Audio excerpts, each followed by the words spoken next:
In the frozen hills of Korea, far from home and family, survival didn't just depend on bullets and bravery. It depended on what was in a soldier's pocket, pack, or mess tin. These men fought in brutal winters where temperatures dropped below zero, where supply lines failed, and where hunger was as relentless as the enemy.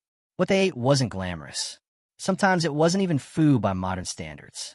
Yet these strange, improvised rations fueled one of the most overlooked wars in American history.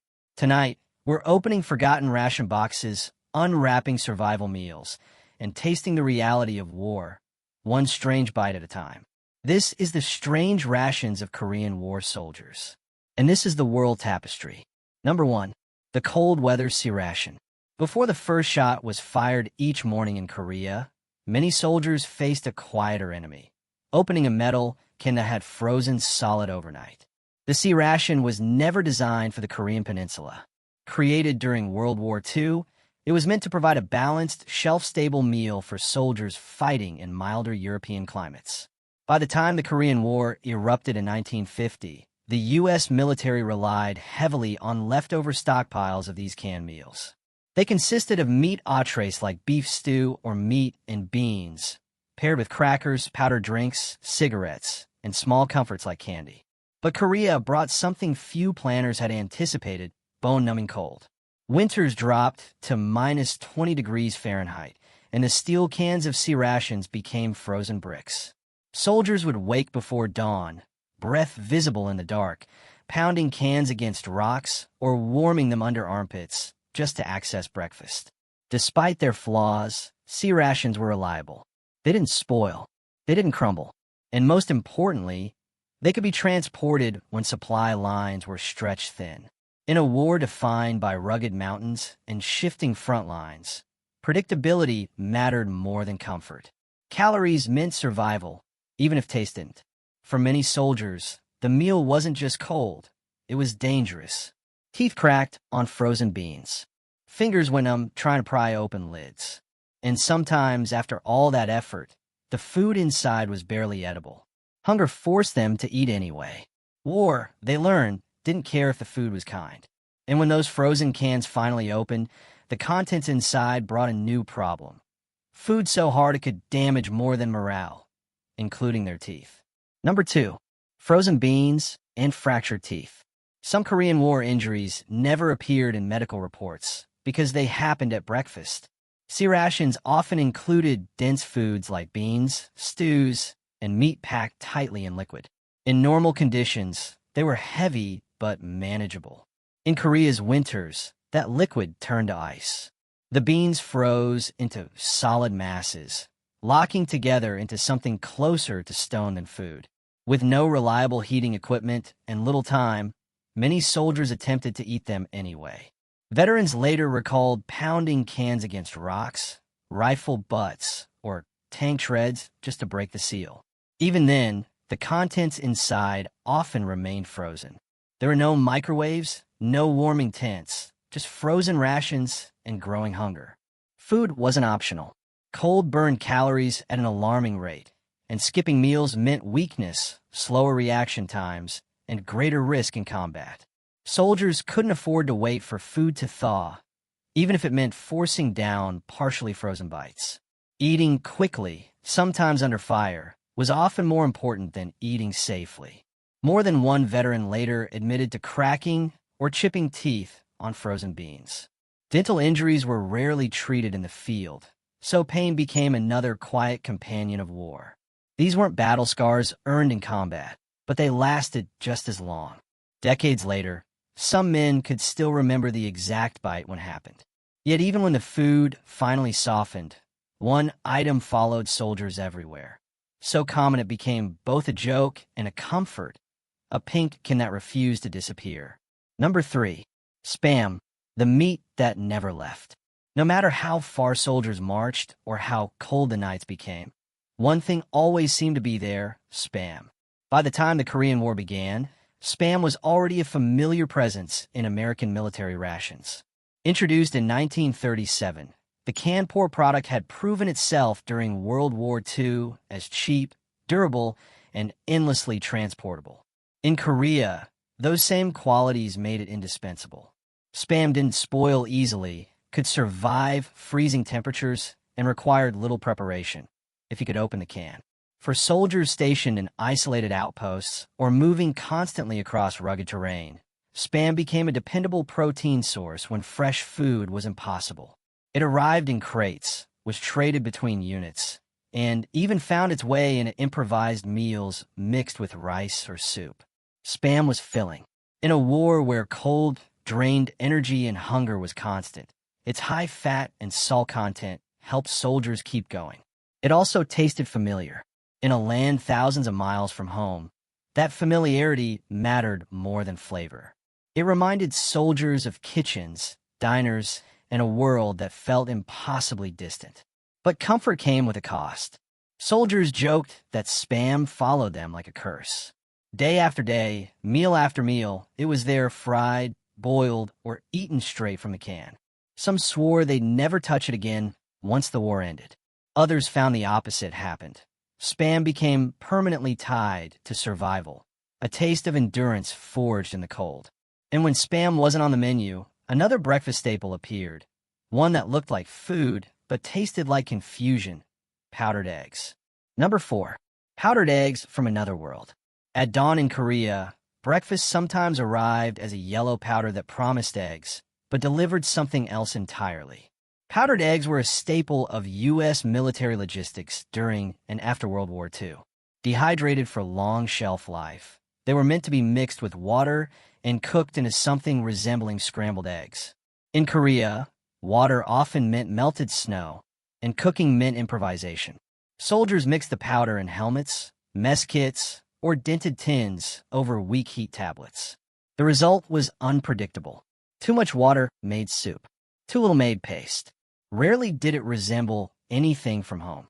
Eggs provided protein, which was essential for strength and endurance. Powdered eggs allowed the army to move nutrition without refrigeration, a critical advantage in mountainous terrain. On paper, they were efficient.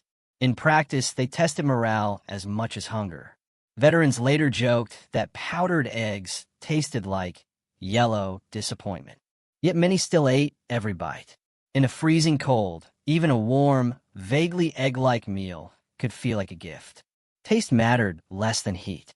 But if powdered eggs were strange, dessert brought its own surprise: chocolate that refused to melt or even break. Number 5. Chocolate bars that wouldn't melt or bite. Some chocolate bars were never meant to be enjoyed, only endured. The U.S. military issued special emergency chocolate bars designed to survive extreme heat without melting. These bars were dense, bitter, and packed with calories. In Korea's cold, they became rock hard. Soldiers had to shave them, chip them, or dissolve them slowly in their mouths. They weren't candy. They were survival tools. These bars provided quick energy when cooking wasn't possible. Lightweight and compact, they were meant for emergencies: long marches, combat situations, or supply failures. Calories could mean the difference between collapse and survival. Many soldiers joked the bars were harder than enemy positions. Some used rifle butts to break them. Others avoided them until absolutely necessary. Yet in moments of exhaustion, that bitter chocolate could feel like life itself. And if chocolate tested patience, one infamous ration tested loyalty, earning a nickname soldiers never forgot. Number 6. The infamous ham and lima beans. There was one ration so hated it united soldiers across ranks, and decades later, they still remembered its name. Ham and lima beans was a standard C-Ration entree dating back to World War II. Packed in cans and issued repeatedly, it followed soldiers straight into Korea. The beans were mushy, the ham fatty, and the smell unmistakable. In frozen conditions, it only got worse. Why it mattered / why it persisted. Despite its reputation, the meal was nutritionally dense and cheap to produce. It delivered protein, fat, and calories, everything the army valued. What lacked was dignity. Soldiers renamed it ham and motherf ****** airs, a dark joke born of repetition and resentment. Some traded it immediately. Others buried it or threw it away, until hunger forced them back. It became a symbol of how war strips choice away. And when food failed to lift spirits, soldiers turned to something else, something hot, bitter, and far more valuable than meat: coffee. Number 7. Coffee powder as survival fuel. In the frozen silence of a Korean morning, coffee mattered more than food. Instant coffee powder was a standard issue in U.S. rations, but in Korea, it became something sacred. Mixed with hot water, often melted snow, it was sometimes the only warm thing a soldier had all day. Cups were shared, saved, and fiercely protected. Coffee wasn't just a beverage. It was routine in a war that erased routine. Caffeine kept soldiers alert during long watches and exhausting marches. The warmth helped fight hypothermia, and the familiar smell brought a small sense of normalcy. In a place where sleep was scarce and danger constant, coffee sharpened the mind. Some veterans later said they'd skip meals, but never coffee. When supplies ran low, coffee packets were traded like currency. The drink didn't just wake them up, it reminded them they were still human. And when even coffee wasn't enough to calm nerves, soldiers turned to something else, something they could smoke. Number 8. Cigarettes as a food substitute. When stomachs were empty and nerves were raw, smoke filled the space food couldn't. Cigarettes were included in nearly every ration pack. Brands like Lucky Strike and Chesterfield became constant companions. In Korea's cold and stress-filled environment, smoking increased, not for pleasure, but survival. Nicotine suppressed hunger, reduced stress, and gave soldiers something to do with their hands. Cigarettes also built camaraderie. A shared smoke was a shared moment of peace. Many veterans who never smoked before the war became lifelong smokers afterward. The habit was forged not in comfort, but in hunger and fear. For some, the cigarette was the only thing keeping panic at bay. But when rations failed completely, survival sometimes depended on looking beyond American supply lines. Number 9. Rice scavenged from Korean villages. Sometimes the only warm meal came from a land not their own. As supply lines faltered, soldiers occasionally relied on food from local Korean villages. Rice, simple, warm, and filling, became a lifesaver. Some soldiers traded goods. Others received food from civilians who had little themselves. Rice was easy to cook and provided immediate energy. For soldiers used to can meat and crackers, it was a revelation. It also offered cultural connection in an otherwise alien land. Many veterans later said they felt guilt accepting food from civilians already suffering. Those meals stayed with them, not for taste, but for the generosity behind them. And when rice wasn't available, soldiers made do with the most basic ingredient of all: snow. Number 10. Melted snow soup. In Korea, snow wasn't just cold, it was cooking water. Water sources were often frozen or inaccessible. Soldiers collected snow, melted it over heat tablets, and used it to prepare whatever rations they had. Sometimes it was mixed with soup powder. Other times it was all they had. Hydration was critical, especially in freezing conditions where dehydration was easy to miss. Melted snow allowed soldiers to eat, drink, and survive. The irony wasn't lost on them. Surrounded by snow, yet constantly thirsty. That thin, lukewarm soup became a symbol of how close survival and hardship lived side by side.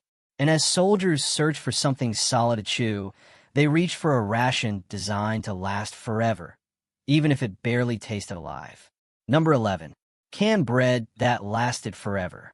Some bread in Korea didn't go stale because it never really felt fresh to begin with. Canned bread was developed to survive extreme conditions. Sealed tightly, it resisted mold, moisture, and time itself. In Korea, it arrived dense, dark, and heavy, more like a brick than a loaf.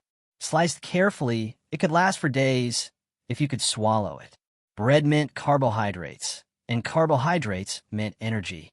Unlike fresh bread, canned bread could be transported anywhere without concern for spoilage.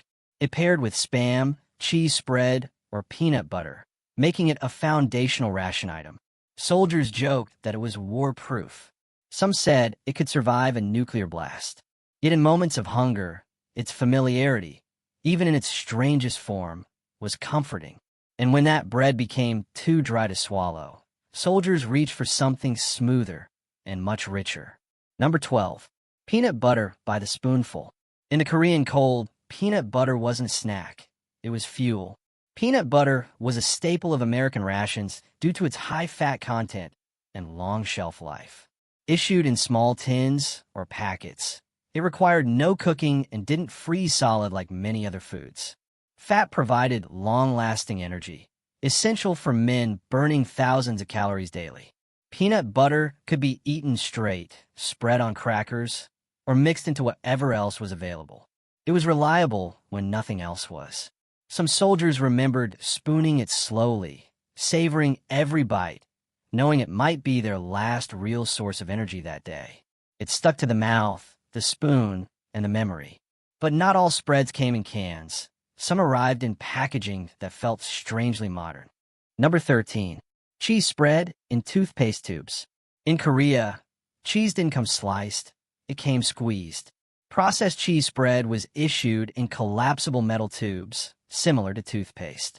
It resisted spoilage, tolerated freezing temperatures, and could be dispensed without utensils. Soldiers squeezed it onto crackers, bread, or directly into their mouths. The tube design prevented contamination and reduced waste. Cheese provided fat, protein, and calories, everything needed to keep moving in the cold. For some, the novelty made it almost fun. For others, it was a reminder of how far from normal life they had fallen, eating cheese like toothpaste in a war zone. And when supplies ran thin, soldiers sometimes reached for rations that were never meant to be opened at all. Number 14. Emergency rations never meant to be opened. Some meals came with a silent warning. Only open if absolutely necessary. Emergency rations were compact, sealed, and intended for worst-case scenarios: isolation, retreat, or capture. They were often bland, dense, and nutritionally concentrated. Opening one meant something had gone terribly wrong. These rations represented desperation, not comfort. Soldiers carried them like insurance, hoping never to use them. Veterans recalled the weight of that decision. Once opened, there was no going back. The taste of those rations became inseparable from fear.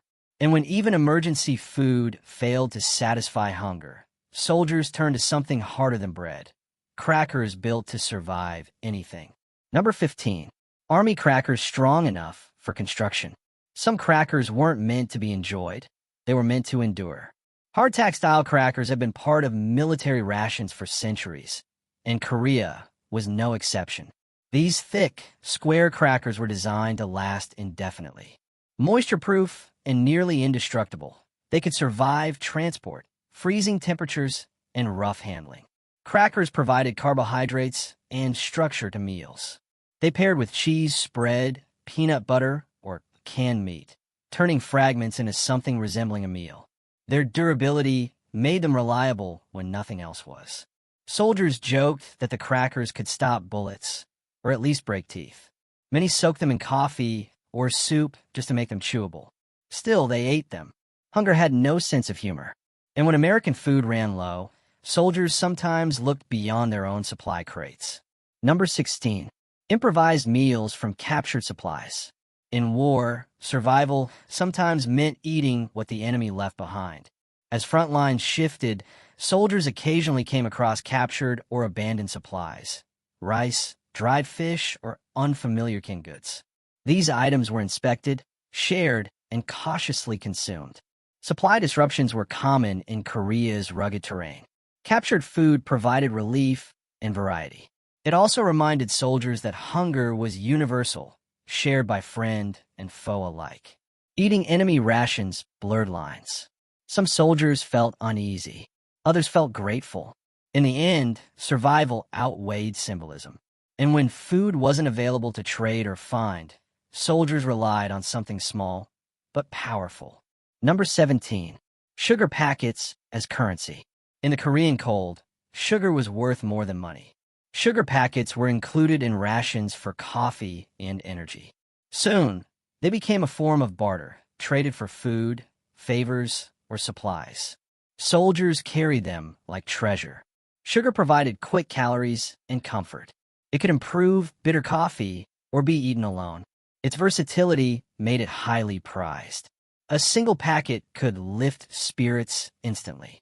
Veterans later remembered sugar as a small joy in a joyless environment. But when sweetness froze solid, even fruit became a challenge. Number 18. Canned fruit that froze solid. Even peaches couldn't escape the Korean winter. Canned fruit like peaches and pears was meant to be a morale booster. Packed in syrup, it offered sweetness and hydration. In Korea, the syrup froze, trapping fruit in icy blocks. Fruit provided vitamins and a mental break from meat-heavy diets. It reminded soldiers of home and normal meals. Soldiers waited hours for cans to thaw, or chipped away at frozen slices. When finally eaten, that sweetness felt almost unreal. And as soldiers tried to warm their meals, they relied on something that often made food taste worse than before: heat tablets. Number 19. Heat tablets that smelled like death. Sometimes warming your food made it nearly inedible. Heat tablets, small solid fuel blocks, were issued so soldiers could warm rations in the field. In theory, they were efficient. In reality, they produced a strong chemical odor that clung to food and clothing. Warm food boosted morale and prevented hypothermia. Heat tablets were lightweight and portable, allowing soldiers to cook without fires that might reveal their position. Many soldiers said the tablets made food taste worse than cold rations. Still, they used them. Warmth mattered more than flavor. And even with heat, some rations were pushed far beyond what they were designed to handle. Number 20. C-Rations pushed past their prime. Some rations were never meant for the war. They ended up fighting. C-Rations were designed for short-term use, meant to be light and portable. In Korea, they were often issued for extended periods due to supply shortages. They lacked sufficient calories for long-term, cold-weather combat. Soldiers burned more energy than they could replace. Hunger became constant. Men ate carefully, rationing their rations. And when instructions were missing, cooking became guesswork. Number 21. Soup powder with no instructions. Sometimes the recipe was survival and nothing more. Soup powders were issued in packets without clear preparation instructions. Soldiers guessed ratios using snow or canteen water. Soup provided warmth and hydration. Even thin broth was better than nothing. Some soups were barely drinkable. Others became cherished memories of warmth. And when meals relied heavily on fat, the cold created a new problem. Number 22. Grease-heavy meals that turned solid. In Korea, even grease froze.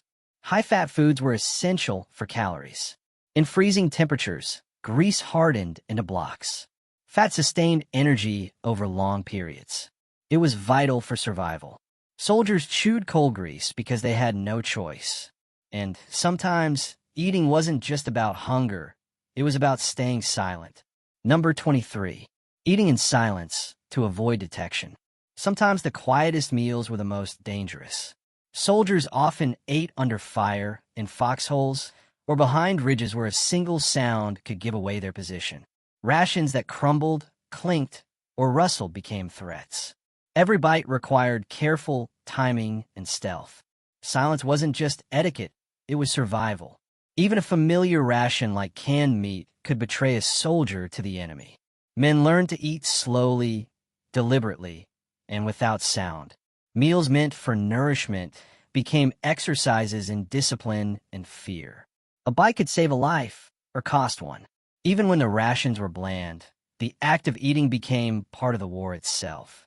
And yet, hunger never fully left, even after every ration was consumed. Number 24. Hunger that never fully left. No matter what they ate, soldiers were always hungry. The extreme cold, grueling marches, and combat burned calories faster than they could be replaced. Rations were dense, but limited, and many men went long hours without real food. Constant hunger forced soldiers to improvise. They scavenged, traded, or rationed meals carefully. Nutrition was survival. Comfort was rare. Hunger became a shadow companion. Even years later, veterans described the emptiness in their stomachs as vividly as any battle scar. Food was more than fuel. It was memory endurance, and human fragility. And some tastes lingered for decades, long after the war ended. Number 25. The tastes that follow them home. War left scars on the mind, but also on the palate. Many Korean War veterans remembered rations decades later. The hardness of frozen beans, the smell of heat tablets, the unyielding block of Spam. These tastes became part of their personal history. Food carried memory. Every ration told a story of survival, camaraderie, and the stark realities of war. Even after returning home, soldiers associated flavors with fear, endurance, and friendship. Some never ate certain foods again. Others embraced them as a reminder of resilience. These rations were more than meals. They were symbols of a chapter that shaped their lives forever. And as we close these boxes and remember these meals, we see that the story of rations is really a story of humanity itself. From frozen beans to emergency chocolate, from improvised snow soup to the infamous ham and lima beans, the rations of the Korean War tell a story far beyond hunger. They speak of endurance, of camaraderie forged in hardship, and of the small comforts that kept men alive in impossible conditions. These strange meals remind us that survival isn't glamorous, and that even the simplest bite can carry memory, courage, and a touch of home. If you've been moved by these stories, subscribe to the World Tapestry for more journeys through history, culture, and the forgotten moments that shaped our world. Hit the bell to ensure you never miss a story, and join us as we uncover the world one tapestry at a time.